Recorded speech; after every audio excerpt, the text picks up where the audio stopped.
everyone. I'm Shelley Harrell Ivory over here in the library. I'm the reference librarian, and we're just going to do a brief tutorial on Medline today.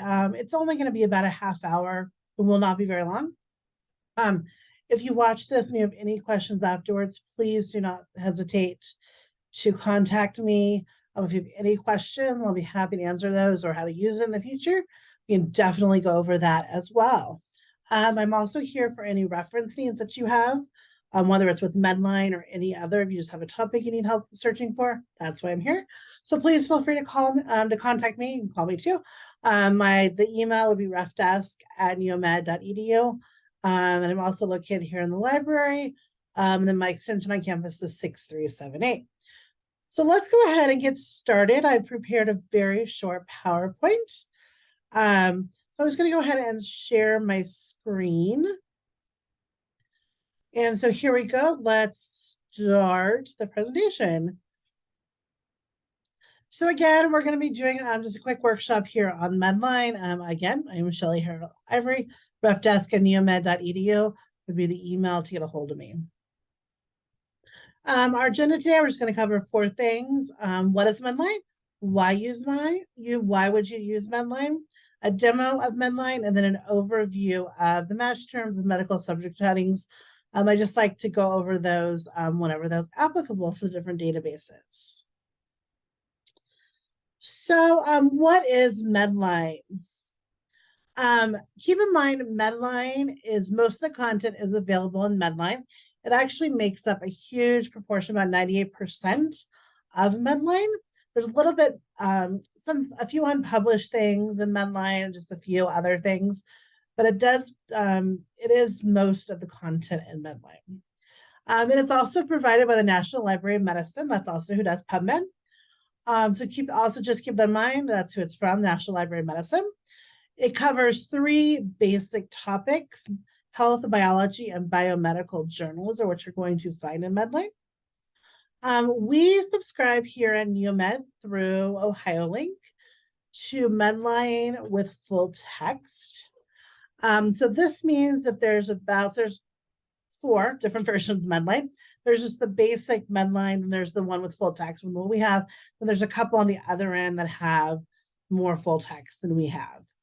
So with our version, Medline with full text, we have about 1,877 full text titles that we get through this service. There are about 5,200 journals indexed in Medline. So it's, roughly 20% of those we have full text.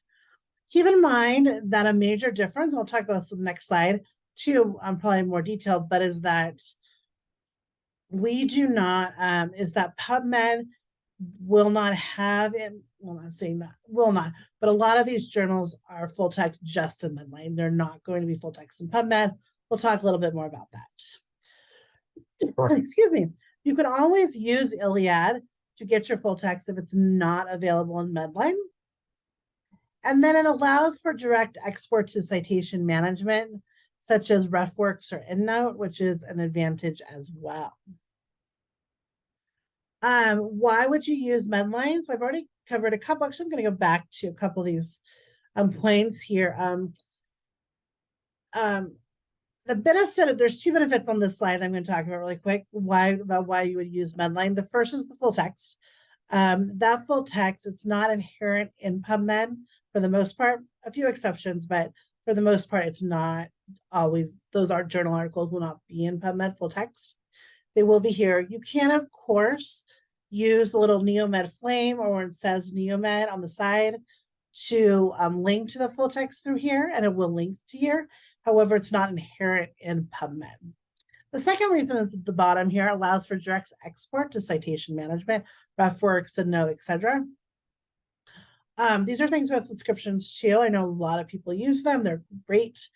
In PubMed, you have to download. It's not a direct, you can't directly link to it like you can in Medline. You have to download kind of an in-between thing and then put it in RefWorks or EndNote. Here, it just puts it directly into that. So if you are going to use RefWorks or EndNote or any of the citation management tools, I highly suggest actually you use Medline because it'll make your life a lot easier than using PubMed. So just a little, hint there. Putting it in citation management tools, use Medline over PubMed. So some more reasons why you would use Medline. Direct access to full text, like we mentioned before. You don't have to click on the link or go any different ways, although you may have to if it's not in Medline, but there's direct access to full text. There are different search limits. Some overlap with PubMed. Medline actually has more limits since it is a paid product. You can limit your search to your mesh terms, your data publication, type of article, language, age, gender, species. And what's different too is clinical inquiries. So you can do that's a little bit different than PubMed. So just keep that in mind. There are more limiters. These are just some examples of what you can do in PubMed. There's a lot more on PubMed and Medline, a lot more that you can do in Medline than PubMed, especially. And again, Medline covers about 90%, 98% of what is in PubMed. So you're really not missing out on a lot in PubMed, but you're actually gaining quite a bit by searching Medline. Again, nothing, PubMed's great. Another thing just to be aware of is that PubMed is freely available to anybody. So anybody in the world, right, can search PubMed. Medline is a paid product that you all have already paid a lot of money to use. So just keep that in mind. So we're going to do a demo here of Medline. And so, oh, that did not like that. Okay, then we're just going to go to the Neomed library. I'll take you through how to get there anyway. So from the library homepage, we're going to scroll down and we're going to say search the library. And this time, so it obviously defaults different ways here. We're going to come down here and we're going to say explore all databases. This is going to take us to our database page. Keep in mind, we do have a lot of different databases that you can use. Some of them have full text content, for textbooks, that kind of thing. Some of them are for your research, for your journals. If you're not finding something, like you're in Medline or you're in PubMed or you're in CINAHL or whatever, and you're just not finding things, please let me know because I can help you find things. We are going to go to Medline. So I'm just going to click on the M up here for our databases. There's 107 of them. And I'm going to come down here to Medline with full text. So this again is Medline with full text. This is what we have access to here. This is what it basically looks like. I personally like to do an advanced search, and I will show you why, is that it gives you different ways of putting your terms in and connecting them, and that's just what I like. It also gives you all your limiters down here. So as you can see, we can look at all these different limiters. So just keep that in mind. And we'll go over a little bit more of these. So let's go ahead and do a search. So let's go ahead and let's do a search for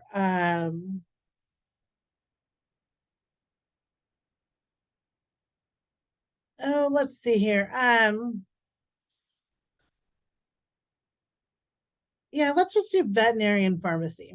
So really quick, and or not, it's the default. They do give them to you here. Those are what we call Boolean operators. They will either broaden or limit your search depending on which one you use. And is the default. It's the default for a reason. You're going to use it all the time. If you want to combine two terms, like in our case here, we have veterinary and pharmacy. It'll make sure both of those terms come up. Or we'll do either or. So if we did, for example, pharmacy or medication, either of those terms would come up. Not, you're really only going to use that once you get into your search. Like let's say we do veterinary pharmacy, and there's a lot of things that come up on large animals, and we only want veterinary pharmacy having to do with small animals. We can eliminate, like we can say not large animals, for example. I have no idea if that's a thing, but we'll just use that. So again, and is what you're going to use all the time. You can use these in most of our databases. Actually, I think all of our databases. You can also use them in Google and other places as well. They're handy. Make a note that they are all in caps. So that's how, like if you're just typing in Google, you can say veterinary and all caps pharmacy. And that's how Google knows you want the Boolean and, not just the regular word and. You can do select a field over here, so you can limit it just to, like, if you're looking for a known article, you have an author, maybe you want to see, I want to know everything that maybe one of my professors has, published. You can limit it just to a specific author. Country, you can do it subject headings. We'll talk about that in a little bit. All kinds of different things here that you can limit to. I'm just going to leave it as an alt field, just make it very general. For both of these, you can also come down and you can say, hey, I only want the last, let's say 5 years. So let's go 2017, 2023. I always like to go out a year because some journals are like cars. They start in the summer for the new year. So that'll pretty much figure that out. You can leave, so you only want evidence-based reviews. You only want human articles. Doesn't make sense with our search, but just letting you know.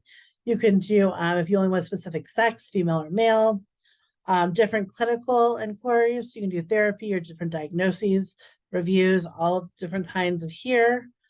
You can do different subsets of journals, choose different languages. If you only want it in English, for example, or you only want images, you can mark it just for images. You can choose a specific publication, like I only want things from JAMA or Lancet. That's it. You can actually add an author here as well if you didn't add it at the top. So you can say, I only want things by Dr. Trump, for example. She's the only author I want. You can put that in. Again, you can limit to English here as well. Review articles, I just want things on animals. That would make sense for us. We're going to click that just for the heck of it.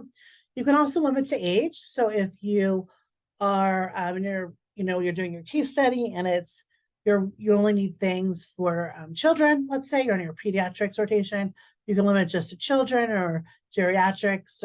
Aged isn't the limiter for Medline. So keep that in mind. Again, subject subsets. So I only want things having to do with cancer or the history of medicine.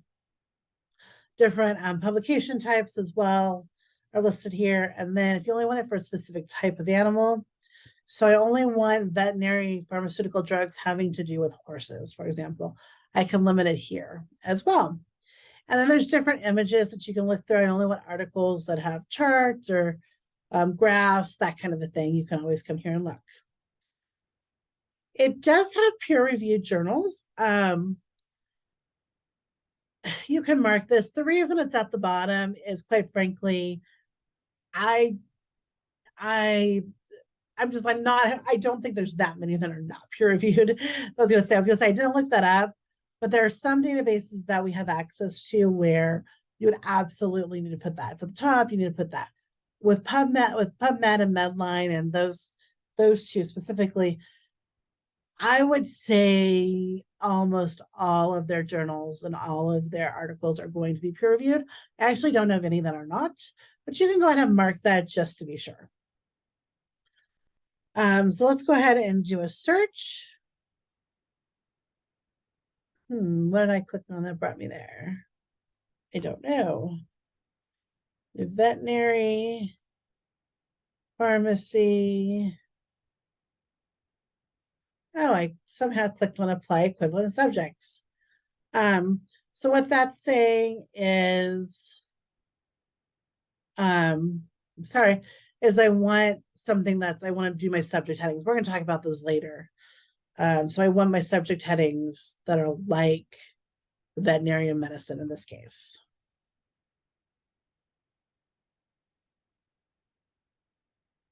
Okay, so we did our search for veterinarian medicine.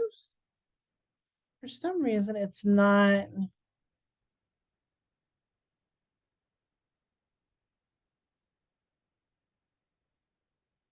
Sorry.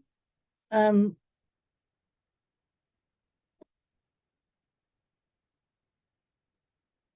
don't know what is happening right now.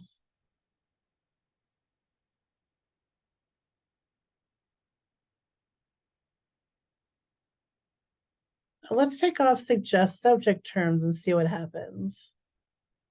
Aha. So the suggest subject terms is on. I do not know why. Let me look into that.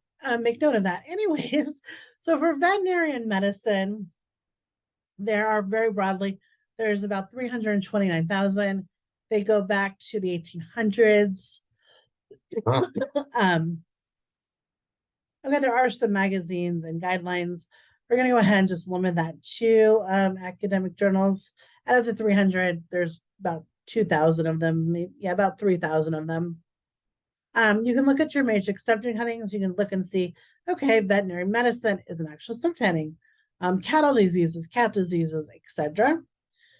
We are going to, let's limit this again to the last 5 years. You can move the slidey bar or you can just type it in. When it's that long of a time, it's easier just to type it in. Okay, I got rid of about 200,000, so that's a great number. Let's say, okay, I only want English. That's not going to get rid of a lot, but we'll just say that anyways. Okay, so let's start looking at these. The default is relevance. You can also do date newest, oldest, or where it's from. So if you're looking for a specific journal, you can do it by source. There's different page options. You can do standard, title, brief, etc. There's 50 results per page. You can do more or less. And then there's a share button. So if let's say you're just going to say, okay, I want to send all the top 50 results to myself by relevance, you can do that. And we'll talk a little bit more about this. So let's go ahead and just look at this first link here. This first record. So linking animal health to human health by establishing veterinary services within a community health clinic, overall health of marginalized people. Well, here we go. So we have our title, we have our authors, our source, Canadian Family Physician, 2022. So the brand new article came out a couple months ago. So this is, of course, our citation information. We have our publisher, different things. We have our mesh terms. Again, these are, we're going to talk very in depth about mesh in a second, but it's our words or phrases given to this article to say this is what it's actually about. So again, veterinary medicine is a word or phrase that is actual subject term. So if I click on that, it's going to bring me everything just having to do with veterinary medicine. So if we wanted to look at this, we could say, hey, this article is in fact full text. So if I click on this, it's going to bring me to the full text of this article, we hope. Okay, so here it is. Here's the full text of this article. So if I wanted this article, I could just come over and I would print it. I can download it from here. I can also email it to myself or save it to a folder. You can also cite. Most of our databases have a cite function. If you click on this, it's going to give you a lot. EBSO gives you a lot of different options depending on what database that you're in. Some are better than others. But there's, APA, AMA somewhere. There's AMA. I'm like, AMA somewhere on here, AMA. So there's just different types depending on what you're going to use. The nice thing about this is that it will give you all the information. You just have to copy and paste that. However, once you've copied and pasted it, you do need to make sure that it is correct. And again, like depending on what format you're using, if you're using obviously Neomed's format, you're going to need to change some things, or if the journal is asking for a different format, you may need to change, but the information will still be there. So that's what it's really here for. But don't ever, for any reason, just copy and paste, be like, hey, I'm done, because you're not. So here's the full text of this article. So let's go ahead and let's go back to our result list. And let's go, okay, so let's click on the second one. Outreach medicine as an experiential teaching tool to improve veterinary student and client education. Again, looks pretty much just where we were from. Most of our, the other one was brand new, which is why there was not an abstract yet. But this one has an abstract. Okay, it's from October. Date of lecture publication 2021. Okay, it looks like it was in pre-pub status for a while and electronically, and then it just was in the print version this last month. So we do have an abstract for this one. Again, this is a brief summary of the article. Say, hey, do we want to use this article? Let's say we came here and we decided, yes, I would like to use this article. You can come over here and it's not full text. What you can do though is you can click on the where the Neomed flame is. Some of our databases will say Neomed. And you can come here, okay. And in this case, it's not available through one of our databases full text. However, hope is not all lost. You can still get it through Iliad. That is right here. This is the service that you sign up for. So the first time that you'll come here, I'll just click on first time users. It'll take you through how to do that. First time users, click here. Simply a form you fill out. That's all you have to do. It's pretty easy, actually. I'm going to start just trying to move my picture around here. Back to Iliad. This time I'm just going to log in. So once you've created that account, it'll come here and it'll take you. It's already pre-filled in all the information for you. So just make sure it's correct. Just come through here.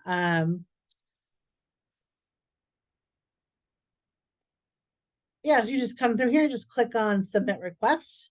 And they come back pretty quickly within a couple of days. It will be emailed to you, as well as it will be here. Down here, you can view electronically received articles. I don't have any. They only stay here for 30 days. That's for copyright reasons. Just make sure you've printed it off or downloaded it within that 30 days. Otherwise, you just have to request the article. Not horrible. But you can also come here and just do a manual request, like, oh, I have a book that I need that I saw on a reference that I can't find. I can just come here, fill out the book request, click on submit.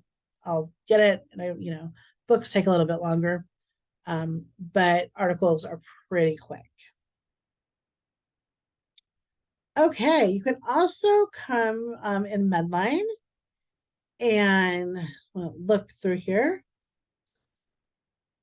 Okay, there also are some open access journals that you're going to have access to. So if I were to click on this, it's going to tell me, okay, it's available through Unpaywall. So if I click on that, it's going to actually download the article for me, it looks like. So here's this article that it downloaded for me. So I would have to save it or print it from here to keep it. Keep in mind, if you ever get to this place and you're not able, like it says there's full text, but it's just you're not able to find it. Again, that's where you would contact me and just send the citation to me and I can help you find that article.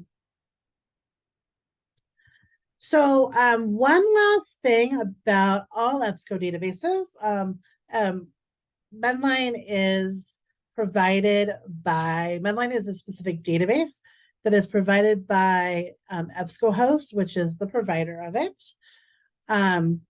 You can do a couple of things. You can put things in folders. I was sort of like marking it, if you're familiar with that from other databases. So you can put things in folders and come up here to your folder. You can come here and you can sign into your EBSCO. Again, this is something you create. You don't have to do that. Like, let's say I want to email through these articles to myself. Come here, click on select, and come over here and I can email, save these, or export.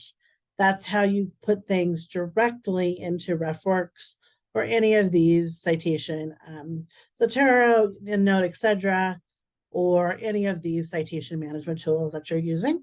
Again, that's export will allow you to do that. You can also save as a file. You can email it to yourself or just print all of this information. You can create something in EBSCOhost and that will keep the information there. You can always come over here too. You can do search alerts. So that's if you're doing a search on something. You can put in your search and anytime something new that meets that search criteria, it will be emailed to you. You can also do save searches. So you can just save some searches and every time you come in, you can kind of rerun them. You can do it that way as well. Persistent link ebooks, etc. So there's just different ways of saving things. You can always save things in here. You can, I will say this, once you leave Neomed, you can actually merge accounts. Let's say you go to a hospital and now you have access to their version of Medline or their EBSCO databases. You can actually use, you can actually change your accounts and put what you've saved here into that account. So keep that in mind. It's not like specific, you can merge accounts for different places once if you or once you've graduated from Neomed. Okay, so that's basically just a brief overview of Medline. I'm going to go back to my PowerPoint, and we're going to jump to the next slide. So now we're going to talk about mesh subject headings, and we're going to go back into Medline really quickly. But mesh terms are their medical subject headings. They're basically controlled vocabulary that somebody has said, hey, this is what we're going to call certain things. So we all know, okay, if I'm talking about myocardial infarction, right? I mean, that's the mesh term. I can click on that. We're talking about aged. That means people who are 65 and over at all times, right? It's not just what I define that term as, that's what the library world has determined. It's specific words or phrases are given to an item. All whether there's lots of different subject headings, types, there's Library of Congress, Sears, there's a bunch of them out there. So there's specific words or phrases that are given to an item. Again, obviously here at Neomed, at hospitals that you go to, most of the databases will use mesh. So once you know your mesh terms, you can search in PubMed, Medline, Cochrane. There's a whole bunch of different places you can search for using those. Keywords versus subject headings. What I just did search for was actually keyword search. By just putting in veterinary and pharmacy, those were keywords. They could have been anywhere in the record and brought up that result. Subjects are very specific and they're searching for something specifically in that field. And we're going to talk a little bit more about that. Just to give you a little bit of background on mesh, it's actually a tree structure. Most controlled vocabularies are. There's actually 16 branches that everything falls under. Obviously very specific to medicine, which helps you go up or down. So if you want to broaden your search, you can do that, or define it, or more narrowly define it. We'll look at that here in a second. So I'm going to go back to where I was in Medline, and that's okay. Here we are in Medline. And this time I'm going to come up here and I'm going to click on Mesh 2022. So this is what it will look like. You could do, you also view tutorials as well on mesh. However, I'm just going to come here and I'm going to put in pharmacy. And it's going to tell me, okay, here's a whole bunch of different things we can do. So if we want evidence-based pharmacy practice, I'm just going to go very broad and just do pharmacy. So again, it's kind of giving you the tree view here for pharmacy about where it's at.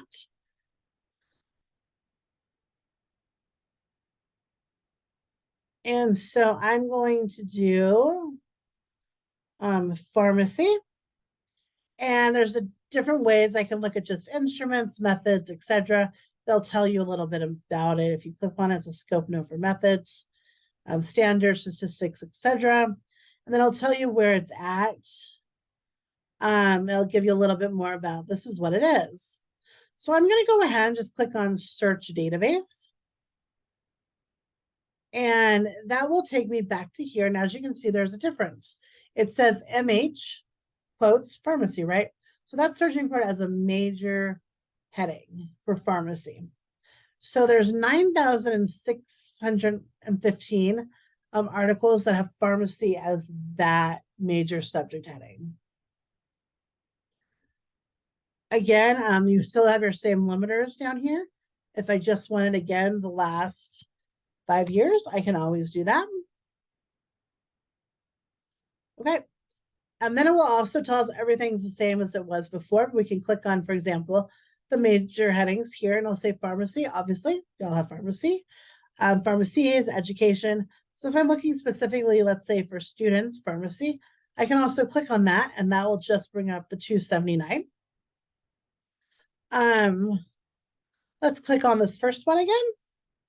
And so this article, we're going to come down here again. We have it's our same record. We're still in Medline. Our journals, all that good stuff. So here are our mesh terms: pharmacy, students, pharmacy, female, human, male perception, public health, and then Saudi Arabia, cross-sectional studies, part of that one. We have our abstract, what it's about, and all of our other information. This one actually is 2 different types of full text that are over here. It has the HTML and the PDF full text. The HTML is literally somebody sat here and typed in this article. Now, there's a couple of benefits. Translate went away.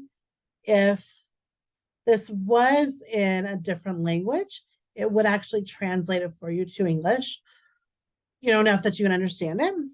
The other kind of cool thing that you can do is you can actually listen to it. So if you like listening to books, that kind of thing, books on tape, books when you drive, well, they're not on tape anymore, but, books while you're driving to, school or to your clinical sites or all that good stuff, you can always download it here, MP3 players, look at different things. just go through the settings, but you can actually listen to it being read to you, the article. So keep that in mind. That is a benefit of HTML. As far as actually using it for your research, you can. I would only use it if it's the only option available because it's a pain to cite. It's for all the different citations. You have to count paragraphs, and it's a pain to cite. So I wouldn't actually use the HTML to actually use for my paper. I would use the PDF. Again, we saw that it's the scanned an image of what it looked like when it was in the journal. So it's much easier to cite. It's much easier to use. But yeah, you can't have it read to you. So, just keep that in mind. So again, those are your mesh terms, very brief overview of our mesh terms. Again, once you find your mesh terms, so for example, for veterinary pharmacy, that is an actual mesh term that we found. So if we come down here, maybe not. What were we looking at? Veterinary medicine? We'll say veterinary drugs. Let's see where that takes us. So here's kind of where it lands. There's different types of drugs, illicit, synthetic, etc. Let's go ahead and let's do, so here it's at. So we can look and we can say, let's look at therapeutic use. And let's go ahead and do a search for that.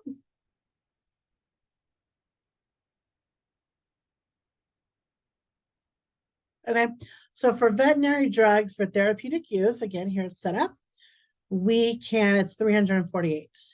Now we can always, since we know that this is here, we can always say, so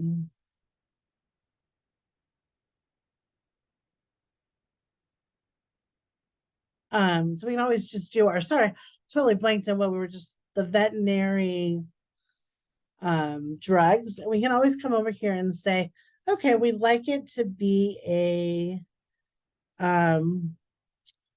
exact subject heading. And we can do our search here. And it'll come up with everything with just veterinary drugs. Keep in mind, anything you put in quotes will be searched for as that exact phrase. So just keep that in mind. With the subject headings, it doesn't matter as much. With keywords, it matters tremendously. Okay, so that brings us to the end of should not have done that, to the end of our presentation for Mesh and for Medline. Again, if you have any questions, please feel free to contact me again about Medline or about any of your searching, refdesk@neomed.edu. And then you can always call me 6378, or I'm located up here in the library. So I hope you have a great day, and let me know if there's any help that I can do for you to help you find with your research needs. So have a great day. Oops, we need to stop sharing. And